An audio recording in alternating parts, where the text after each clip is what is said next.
Waking up not too early or too late, but when the mind craves to re-enter this world of knowledge is satisfying to me. Vague memories of last night's festival with Pengyo flooded my head, as if I was in the same room enjoying the music and wine. How great was the combination of the two! Unfortunately, these pleasures vanish as fast as they appear, sending me back to reality. The blissful sight of flushing streams and plants growing in harmony greet me as I leave my room. There is never a limit to the majestic yet overlooked details one can find in the vastness of nature. When I looked closer, I found a patrolling horse stop as if something as small as an ant or fly caught its attention. For what reason? These are the true mysteries of the world.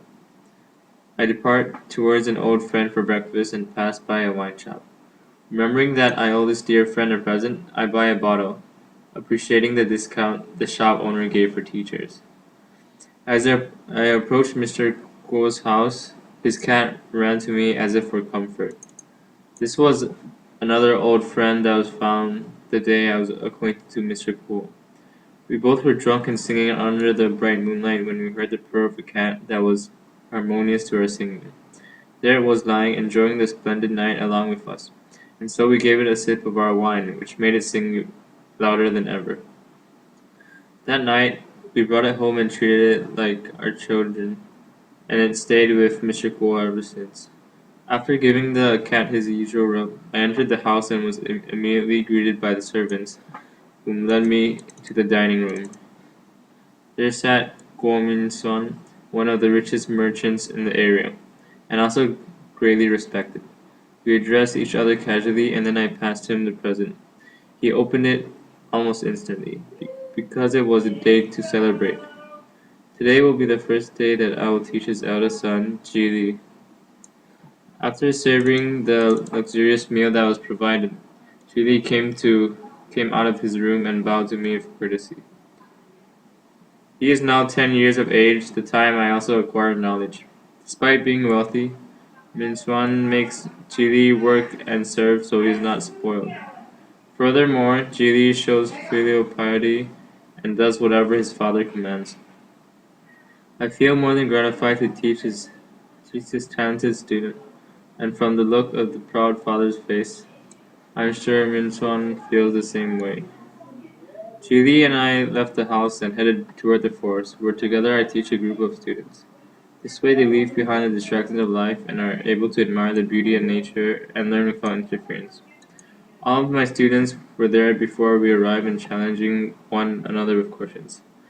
I introduced them to Chile and they introduced themselves likewise.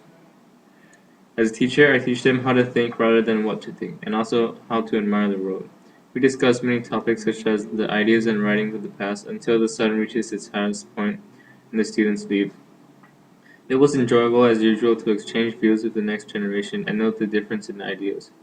However, today JD surprised everyone with his singing talent, and we all clapped along and had fun. After this, I wandered around the forest seeking a spot for serenity. I came across a waterfall and washed my face. I found the calmness I was searching. My mind was not disrupted by the monstrous sounds of splashing water, because what entered my ears were the rhythmic, rhythmic sounds of nature exclaiming its fascination. Two men awoke me from my tranquillity, with their loud chattering of gossip. I heard them jabber about kids, wives, newcomers, and all sorts of things. When they saw me listening, they turned to me in bewilderment, as they were so focused on their own trivial matters that they were not aware of their surroundings. They questioned me what they questioned what an aged man would be doing alone in the forest as I was. So I told them and showed them my way of life, and they inquired many subjects in positive attitude. We sat and talked and even drank until the sun set, as one of them had brought along a bottle of fine wine. After a period of solitude, I longed to be once again surrounded by the sound of people carrying on their own matters. As I walked toward my favorite noodle shop in town, I passed by many noticeable images, such as fortune tellers. I pity these men that have views so clouded that they would believe anything a fraud would say. One that I surely found bizarre was the sight of a man waving frantically in the air while standing on a boat. Upon closer inspection, I realized that the man was pointing at a leaving cargo ship for the others to see, which was perfectly logical, and sometimes things happen this way. When I reached the noodle shop,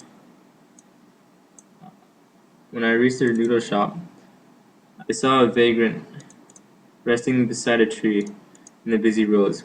Whether he was a selfish drunk or a forsaken champion before, I lifted him up and offered him noodles. Gratitude filled his face when he ate. There was no need to thank me, for it was pleasurable for me as well. I have always found teaching to be gratifying, and in my last days, I still see no speck of regret in this thought. I wonder how future generations will look toward the attainment of knowledge and the use of it, for what shapes the mind shapes the world.